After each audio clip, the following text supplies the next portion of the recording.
இந்த மரணங்களுக்கு யார் பொறுப்பு? ஊடகங்களில் இந்த துன்ப நிகழ்வு குறித்து அவரவர் கட்சி நிலைப்பாட்டிற்கேற்ப லாபம் தேடலாம் என்ற வகையிலே அவர்கள் உரையாடி கொண்டிருக்கிறார்கள். 30 பேர் சார் 30 பேர் இறந்துட்டாங்க சார் என்று அந்த ஊடக நண்பர்கள் பின்னால் கத்திக்கொண்டு செல்ல திரும்பி கூட பார்க்காமல் நம்முடைய தாவேகா தலைவர் விஜய் சென்றதை நாம் பார்க்கிறோம். இடிந்து போயிருக்கிறேன், வருத்தமாக இருக்கிறது, என்ன செய்வதென்றே தெரியலையே என்று நீங்கள் சொல்லி இருக்கலாம். ஏதாவது ஒரு சொற்றொடர் சொல்லலையே. அந்த கட்சி அவர் என்ன கருத்து வைத்திருக்கிறார்? வேலையில்லா திண்டாட்டத்தின் மீது என்ன கருத்து வைத்திருக்கிறார்? அல்லது பண மதிப்பிழக்கத்தின் மீது என்ன கருத்து வைத்திருக்கிறார்? உங்களுக்கு தெரியுமா? அல்லது அவர் சொல்லி இருக்கிறாரா? எதுவும் தெரியாது. நாம் செல்வோம் என்ற வகையிலே நீங்கள் சென்றிருக்கிறீர்கள். வணக்கம். இது உங்கள் டெமோக்ராட்டிக் தமிழன் யூடியூப் சேனல். இதில் சமூகம் சார்ந்த உரிமைகளுக்காகவும் அவை பாதிக்கப்படும் போதும் அவற்றை பொது வழியில் கொணர வேண்டும் என்ற நோக்கத்திலும் இந்த யூடியூப் சேனல் ஆரம்பிக்கப்பட்டுள்ளது. நண்பர்கள் அனைவருக்கும் வணக்கம். இன்று உங்களோடு அந்த துயரமான சம்பவம் குறித்து உரையாடலை நடத்தலாம் என்று எண்ணுகிறேன். கரூரில் நடந்த அந்த துயர சம்பவம் தான் இன்று வரை 41 உயிர்களை பலி கொண்டிருக்கிறது.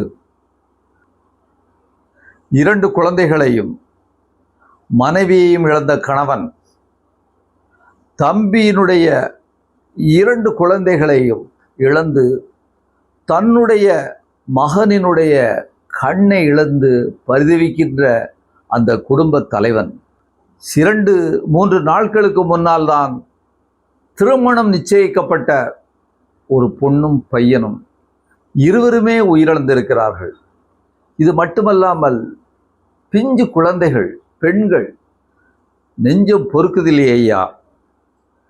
இதை நினைத்து நினைத்து ஒவ்வொரு வீட்டிலும், என்னுடைய வீட்டில் உள்ளவர்களெல்லாம் வந்து திரும்ப திரும்ப பேசி எல்லா வீடுகளும் ஒரு இழவு விழுந்த வீடு போல இன்று ஆகியிருக்கக்கூடிய நிலைமை அல்லவா தமிழ்நாட்டில் ஏற்பட்டிருக்கிறது.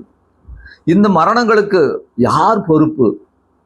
ஊடகங்களில் இந்த துன்ப நிகழ்வு குறித்து அவரவர் கட்சி நிலைப்பாட்டிற்கேற்ப இதில் லாபம் தேடலாம் என்ற வகையிலே அவர்கள் உரையாடி கொண்டிருக்கிறார்கள், பேசிக்கொண்டிருக்கிறார்கள். இந்த விபரீதத்திற்கு யாரெல்லாம் பங்குதாரர்கள் என்று நாம் பார்த்தால், உண்மையிலேயே இந்த சோக நிகழ்வினுடைய மைய மனிதனாக இருக்கக்கூடிய நடிகர் விஜய் அவர் முக்கிய பொறுப்பேற்றாக வேண்டும். அவர் மட்டுமா? நிச்சயமாக இல்லை. திருச்சி ஏர்போர்ட்ல சார் 30 பேர் சார் 30 பேர் இறந்துட்டாங்க சார் என்று அந்த ஊடக நண்பர்கள் பின்னால் கத்திக்கொண்டு செல்ல திரும்பி கூட பார்க்காமல் நம்முடைய தாவேகா தலைவர் விஜய் தம்பி சென்றதை நாம் பார்க்கிறோம். இது அவர் செய்த மாபெரும் தவறு. 30 பேர் செத்திருக்கிறார்கள். ஊடகக்காரர் கூப்பிடுறாங்க, செத்தவங்க உங்களை பார்க்க வந்தவங்கப்பா, இப்படி நடந்து போச்சே. உங்களுக்கு உண்மையிலேயே நீங்க இன்னும் அரசியல் அனுபவம் இல்லாதவர், குழப்பமாகத்தான் இருக்கும், பயமாகத்தான் இருக்கும். ஆனால் ஒரே ஒரு வார்த்தை, இடிந்து போயிருக்கிறேன், வருத்தமாக இருக்கிறது, என்ன செய்வதென்றே தெரியலையே என்று நீங்கள் சொல்லி இருக்கலாம். ஏதாவது ஒரு சொற்றொடர் சொல்லலையே. அங்கேதான் ஒரு தலைவனுக்குரிய பண்பு, தலைமை பண்பு இருக்கிறது.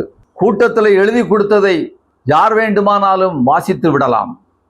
ஆனால் நெருக்கடியான காலத்திலே முடிவெடுக்கக்கூடிய அந்த பண்புதான் தலைமை பண்பாகும்.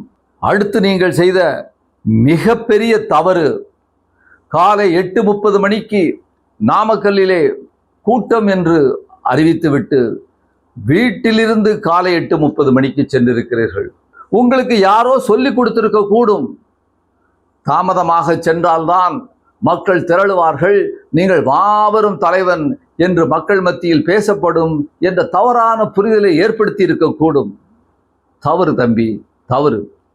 நீங்கள் அங்கே 8:30 மணிக்கு வீட்டிலிருந்து பெறப்படும் பொழுது நாமக்கல்லில் சோறு தண்ணி இல்லாமல் அங்கே மக்கள் உங்களுடைய மக்கள், உங்களுக்காக உள்ள மக்கள் காத்து கொண்டிருக்கிறார்களே, அவர்கள் பற்றி கவலைப்பட்டீர்களா? நீங்கள் அவர்கள் பற்றி உங்களுடைய மதிப்பீடு என்ன? உதிர்ந்து விழுகின்ற ஒரு ரோமத்திற்கு கொடுக்கிற மதிப்பு கூட நீங்கள் அவருக்கு கொடுக்கவில்லையா? மிக மிக வருத்தமாக இருக்கிறது விஜய், மிக மிக வருத்தமாக இருக்கிறது. இதை எப்படி நீங்கள் சரி செய்ய போகிறீர்கள்? நிச்சயமாக முடியாது. எத்தனை கோடிகள் கொடுத்தாலும் அந்த இழப்பை நம்மால் சரி செய்ய எவருமே முடியாது. படைத்த பரமசிவன் வந்தாலுமே முடியாது. நேரம் தவறாமை ஒரு தலைவனுக்கு, அதுவும் வளர்ந்து வருகின்ற ஒரு தலைவனுக்கு நேரம் தவறாமை மிக முக்கியம். ஒரு ரயில்வே நிலையத்திற்கோ ஒரு விமான நிலையத்திற்கோ குறித்த நேரம் தவறி போக முடியுமா? ஒரு சாதாரண ரயிலை பிடிக்க, விமானத்தை பிடிக்க நாம் நேரம் தவறாமல் போகிறோம் என்று சொன்னால், நம்மை பார்ப்பதற்காக நம்முடைய மக்கள், உனக்காக உள்ள மக்கள் அங்கே ஆயிரக்கணக்கில் காத்திருக்கிறார்களே, அவர்கள் யார்? சோறு தண்ணி இல்லாமல் இருக்கிறார்கள் காலையிலிருந்து. அவர்கள் நாம் எல்லோரும் பரிதவிக்கிற, உலகம் பூரா பரிதவிக்கிற இஸ்ரேல் குண்டு வீசி கொண்டிருக்கின்ற காசாவில் உள்ள மக்கள் அல்ல. நாமக்கல்லில், கரூரில் உங்களுடைய மக்கள் உங்களுக்காக நின்று கொண்டிருக்கிறார்கள். இதை புரிந்து கொண்டீர்களா இல்லையா என்று தெரியவில்லை. நீங்கள் அதை கோட்டை விட்டுட்டீங்க. அதை புரிஞ்சிருந்தீங்கன்னா நீங்க தான் தம்பி தலைவர். அதை யாராலும் மறுக்க முடியாது. காவல்துறையை பற்றி நாம் பேசியாக வேண்டும். அப்புறம் நம்ம அரசு, காவல்துறை, அவர்களுடைய பங்கு என்ன? அரசியல் கட்சிகளுடைய பெரும் பெரும் கூட்டங்களையும் பேரணிகளையெல்லாம் நீங்கள் நடத்திய, பாதுகாப்பாக நடத்தி கொடுத்த அனுபவம் உங்களுக்கு உண்டு. சில நேரங்களில் சற்று எல்லை மீறி கூட அத்துமீறி நடந்திருக்கிறீர்கள். ஆனால் இன்று என்ன நடந்தது? எங்கே கோட்டை விட்டீர்கள், தவற விட்டீர்கள்? அறிக்கை உளவுத்துறை கொடுப்பதில் எங்கே பிசகு ஏற்பட்டிருக்கிறது? அல்லது உங்களுடைய கணிப்பில்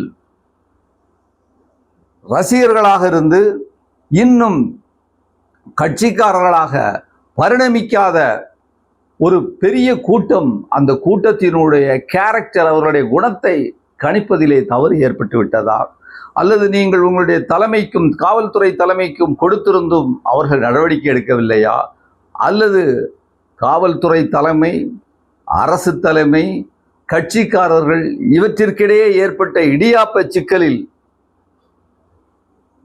ஏற்பட்ட அந்த காரணம்தான் காரணமா? தெரியவில்லை.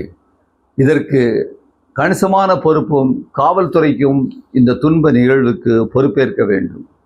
இதே நேரத்தில் நான் முதலமைச்சருடைய அந்த பாத்திரம் பற்றி கூறியாக வேண்டும். நிகழ்வை கேட்ட மாத்திரத்தில் அவர் உடனடியாக தனி விமானம் எடுத்து அங்கே சென்றிருக்கிறார் என்று சொல்லும் பொழுது, ஒரு முதலமைச்சர் என்கின்ற வகையிலே அவருடைய கடமை சிறப்பானது. அவர் செய்திருக்க வேண்டும், செய்திருக்கிறார். அதே போல பல்வேறு அமைச்சர்களை அவர் அங்கே கடமைகள் புரிய, பணியாற்ற அனுப்பியிருந்திருக்கிறார். இது அவர் செய்ய வேண்டியது. எந்த கட்சிக்காரராக இருந்தாலும் அவர்தான் முதலமைச்சர். இன்னொரு முக்கியமான பங்கு ஃபோர்த் எஸ்டேட், நான்காவது தூண் என்று சொல்லுகின்ற அந்த ஊடகங்கள். காலை விஜயினுடைய வீட்டில் அவர் பெறப்படுவதிலிருந்து பயணத்தின் போது அவருடைய ஒவ்வொரு அணுவாக அவருடைய அசைவையும் தொலைக்காட்சியிலே அல்லது ஊடகங்களில் வழியாக நீங்கள் ஒளிபரப்பு செய்து சின்ன சின்ன விஷயங்களை கூட உணர்ச்சி பொங்க கூறி ஒரு வெறித்தனமான கூட்டத்தை உசுப்பேற்றி விட்டிருக்கிறீர்களே. உங்களுக்கும் கணிசமான பங்கு உண்டு. இந்த மரணத்திலிருந்து, சோக நிகழ்விலிருந்து நீங்களும் தப்பிக்க முடியாது. இதையெல்லாம் அடுத்து நம்மை பற்றியும் பேசியாக வேண்டும், மக்களை பற்றியும் பேசியாக வேண்டும். திருவாளர் பொதுமக்கள், நம்முடைய பங்கு என்ன? ஒரு சினிமா நடிகரை பிடித்திருக்கிறது என்று சொன்னால் அவருடைய படத்தை குடும்பத்தோடு பாருங்கள், 2 தடவை பாருங்கள், 3 தடவை பாருங்கள், 10 தடவை பாருங்கள், தப்பில்லை. ஆனால் புருஷன், பொண்டாட்டி, குழந்தைகளோடு அந்த கூட்டத்திற்கு நீங்கள் செல்லலாமா?